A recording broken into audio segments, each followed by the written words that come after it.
Hello, parent postmenopausers, Coach Nitra here. So many of you always say, hey, I want to get my belly down. Something you may be doing can be getting in your way. With the influx of plant-based meat items, or you're trying to get away from some of those high processed ones and you're using things like pecans, walnuts, almonds as meat substitutes. Today, Tabitha Brown, one of my favorites, she posted a video around her using pecans for taco meat. Here's another young lady who has an excellent walnut meat recipe.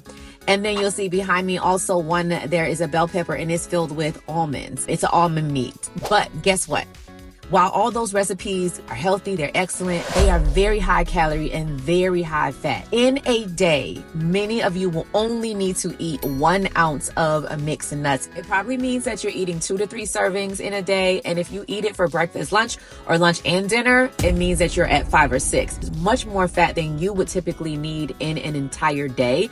And we're not even talking about the rest of your food. So if you're starting to see that stomach continue to push out and we're trying to reel it back in, then I want you to look at limiting the amount of times that you're going to eat that. Focus on some of your other whole food plant-based protein sources. And if you're a hybrid eater, make sure that you have a great balance between your animal proteins and your plant-based proteins. Load those veggies, have the right amount of fruits and carbs for you. And if you think, oh my gosh, she's talking to me and I'm not sure, message me so we can talk about it in a little bit more detail.